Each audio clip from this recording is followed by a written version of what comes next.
Amigos, família reunida, sol, natureza, lindas paisagens, comida e bebida.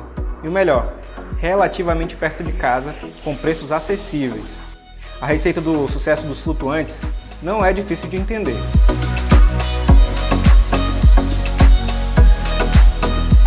Eu costumo frequentar os flutuantes para sair da rotina da cidade, né? A gente passa o dia todo, basicamente eu trabalho numa academia, passo o dia todo numa academia.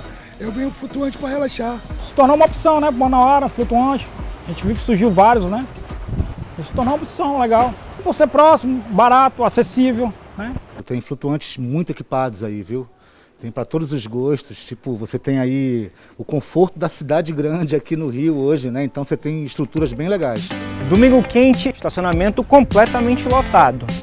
E na minha frente, embarcações que nos levam até os flutuantes do Rio Tarumã.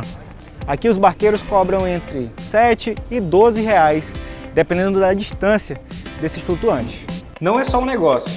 Quem investe nos flutuantes aposta num novo modo de vida. Na verdade, a minha família toda é do interior daqui do Amazonas. Então eu cresci em cima de flutuante, eu cresci na floresta, eu cresci no rio, tomando banho de rio. Quero viver uma vida bem mais simples. Eu e minha família largamos tudo na cidade e viemos aqui, construímos um restaurante flutuante. Os flutuantes são culturais, né? A gente já tem essa cultura aqui na região amazônica de construir flutuante, de morar em flutuante. Então isso para um caboclo fazer é muito simples, né? Uma casa em cima de boias de assacu. Então você precisa apenas fazer uma adaptação aí, em vez de ser na terra, na água. A gente tem um custo em torno de 50% a 60% maior do que se fosse um restaurante em terra. Mas também o restaurante em terra não tem esse atrativo de estar na natureza. Mas também, como estar na natureza, você está sujeito às intempéries. Por exemplo, hoje é um domingo e a gente está sob chuva, mas graças a Deus a casa bastante cheia. Aproveitar esse cenário com conforto dentro do rio antes era um privilégio para poucos. Os flutuantes são responsáveis por uma certa democratização do Tarumã, dessa vida aquática aqui que a gente tem na cidade de Manaus. Porque o Rio Tarumã antigamente, Danilo, ele era uma exclusividade dos proprietários de embarcações, né? Então se você não tinha uma embarcação ou não conhecia alguém que tinha uma embarcação, porque nem local a embarcação você tinha esse serviço. Então ou você tinha uma embarcação para poder desfrutar do Tarumã, ou você não podia desfrutar do Tarumã. Mas todo esse sucesso está cobrando um preço alto que vai cair na nossa conta. Os números podem variar, mas a conclusão é uma só. O Tarumã Sul está sendo invadido por flutuantes. A gente chuta que tem uns 1.000 ou 900 flutuantes hoje. Então tem estruturas residenciais, comerciais, né, oficinas, guarda de embarcações, comercializam combustíveis. Em 2020 e 2021 a gente estima que algo em torno de 400 flutuantes vieram para a orla do Tarumã. Às vezes semanalmente surgem novos flutuantes. Tu chegou aqui em 2005, tinha quantos vizinhos? Nenhum. Te incomoda essa vizinhança toda, esse crescimento que parece que foi meio desordenado? Foi meio não, foi desordenado, né?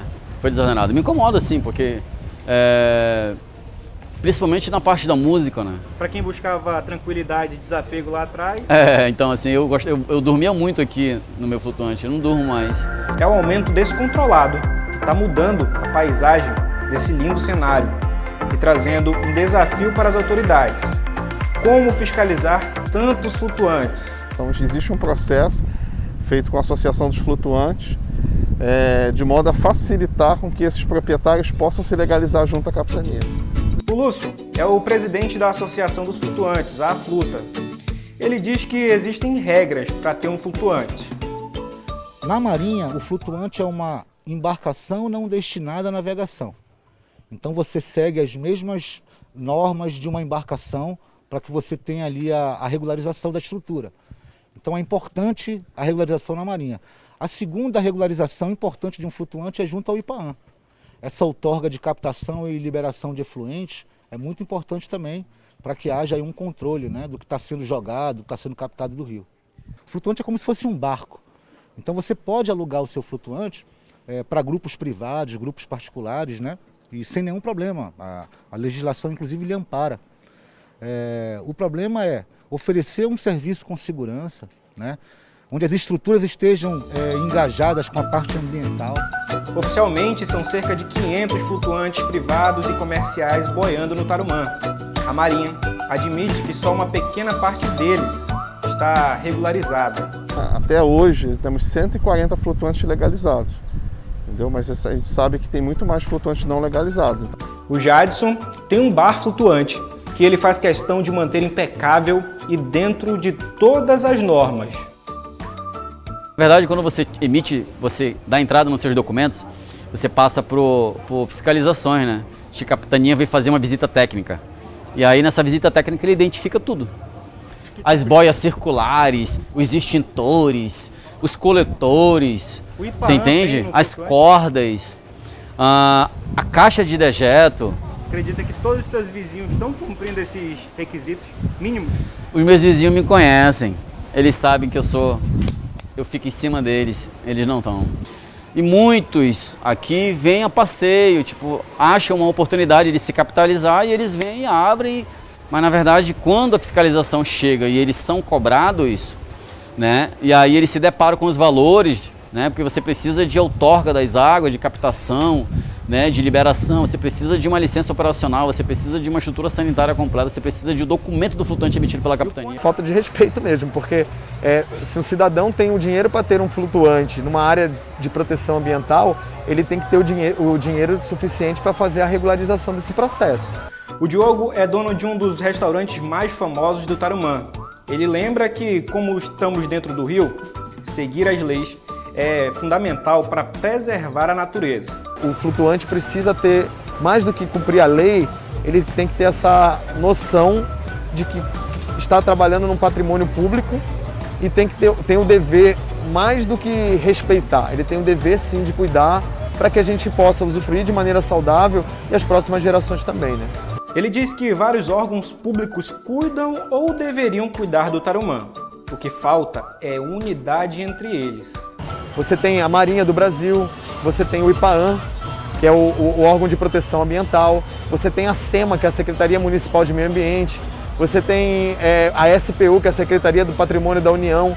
Então, na verdade, você tem uma série de órgãos que intervêm, mas eles intervêm separadamente.